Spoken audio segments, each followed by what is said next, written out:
Next, we are going to discuss about needs of working capital. That is, working capital is an essential part of the business concern.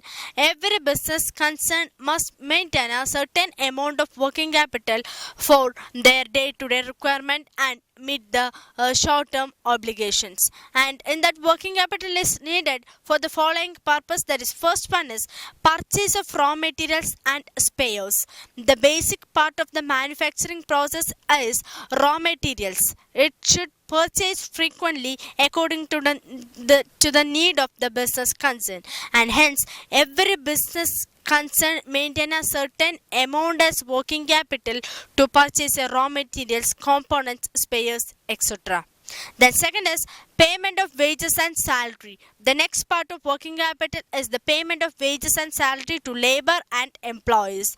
And periodical payment facilities make employees perfect in their work. So a business concern maintains adequate the amount of working capital to make the payment of wages and salaries. And the third is day-to-day expenses. That is, a business concern has to meet a various expenditure regarding the operations at daily basis like fuel, power, office expenses, etc.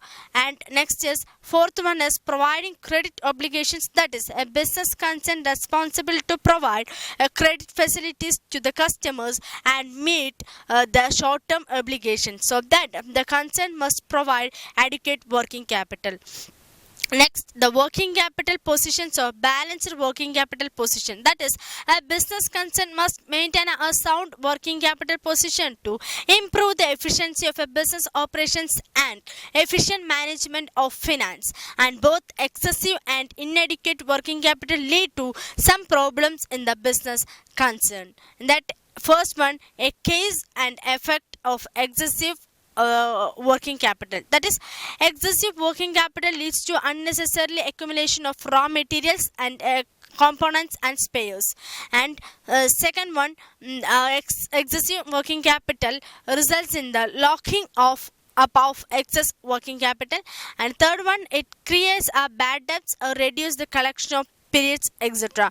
And fourth one, it leads to reduce the profits. And second criteria, cause and effect of inadequate working capital. That is, inadequate working capital cannot buy its requirements in bulk order, and it becomes difficult to implement the operating plans and activities of the firm's profit target. And third one, it becomes impossible to utilize efficiently and the fixed asset.